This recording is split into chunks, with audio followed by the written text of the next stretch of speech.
నమస్తే, welcome to Sakshi education. This is Ram.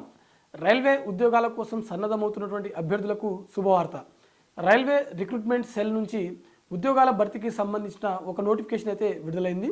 So ఈ నేపథ్యంలో ఈ పోస్టులకు కావాల్సినటువంటి ఏజ్ లిమిట్ ఏంటి, అదేవిధంగా ఎడ్యుకేషన్ క్వాలిఫికేషన్ ఏంటి, మరీ ముఖ్యంగా సెలెక్షన్ ప్రాసెస్ ఏ విధంగా ఉంటుంది అనే విషయాల గురించి ఈ వీడియోలో పూర్తిగా తెలుసుకునేటువంటి ప్రయత్నం చేద్దాం.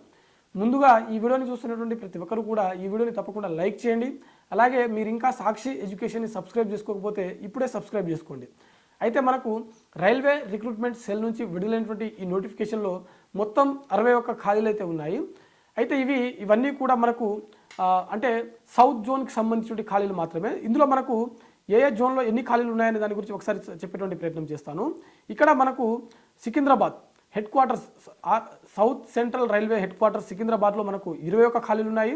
హెడ్ క్వార్టర్స్లో మనకు 10, అదేవిధంగా సికింద్రాబాద్ డివిజన్లో 5, అదేవిధంగా Hyderabad division 5, Vijayawada division 5, Guntur division 5, Guntakal division 5, Nanded division 5. So ఓవరాల్గా మనకు 61 ఖాళీలు అయితే ఈ నోటిఫికేషన్లో మనకు ఉన్నాయి. మరి వీటికి సంబంధించిన క్వాలిఫికేషన్, ఎడ్యుకేషన్ క్వాలిఫికేషన్ చూసినట్లయితే అభ్యర్థులు 10th పాస్ అయిన తర్వాత ఐటీఐ ఉంటే సరిపోతుంది. ఒకవేళ అట్లా లేకపోతే ఇంటర్మీడియట్ పాస్ అయినటువంటి అభ్యర్థులు కూడా ఈ పోస్టులకు దరఖాస్తు చేసుకోవడానికి ఎలిజిబుల్. అయితే ఇక్కడ ఈ పోస్టులకు దరఖాస్తు చేసుకునే ముందల అభ్యర్థికి కనీసం ఆ ఐటీఐ సంబంధిత రంగాలలో కనీస ప్రావీణ్యం అనేది ఉండాల్సి ఉంటుంది. ఇది అభ్యర్థులు గమనించవలసినటువంటి విషయం.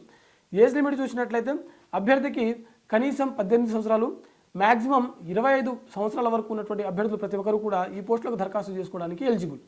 ఎస్టీ, ఎస్సీ మరియు ఓబీసీకి చెందినటువంటి అభ్యర్థులు ఎవరైతే ఉంటారో వారికి ప్రభుత్వ నిబంధనల ప్రకారం వయో సడలింపు అనేది వర్తిస్తుంది. అయితే ఇక్కడ వీటికి సంబంధించిన దరఖాస్తు ప్రక్రియ ఎప్పటి నుంచి మొదలు కానుందనే విషయాన్ని చూసినట్లయితే అక్టోబర్ 25వ తేదీన వీటికి సంబంధించిన దరఖాస్తు ప్రక్రియ మొదలు కావడం జరిగింది. చివరి తేదీ చూసినట్లయితే నవంబర్ 24వ తేదీన వీటి యొక్క దరఖాస్తు ప్రక్రియ అనేది ముగియడం జరుగుతుంది.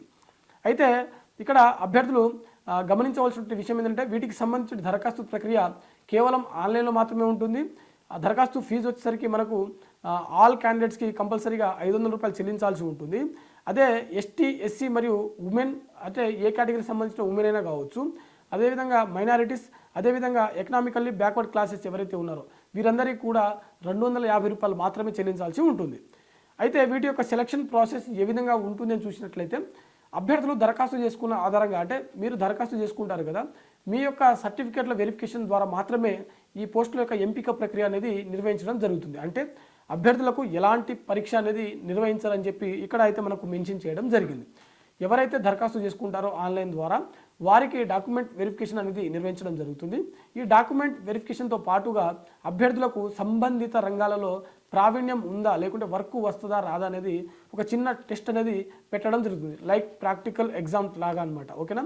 సో మరి ముఖ్యంగా ఇక్కడ గమనించవలసిన విషయం ఏంటంటే అభ్యర్థులకు ఇది కంప్లీట్గా స్పోర్ట్స్ కోటాకు సంబంధించిన ఉద్యోగాలు.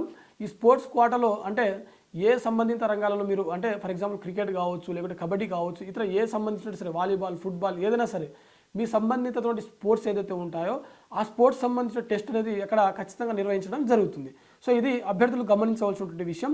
వాటి ఆధారంగానే సెలక్షన్ ప్రాసెస్ అనేది ఇక్కడ నిర్వహించడం జరుగుతుంది. ఇది మనకు రైల్వే రిక్రూట్మెంట్ సెల్ నుంచి విడుదలైనటువంటి ఒక నోటిఫికేషన్ యొక్క పూర్తి దరఖాస్తు ప్రక్రియ, పూర్తి వివరాలు అన్నమాట. ఇది ఇవాల్టి వీడియో. మరిన్ని జాబ్ అప్డేట్స్ కోసం చూస్తూనే ఉండండి సాక్షి ఎడ్యుకేషన్.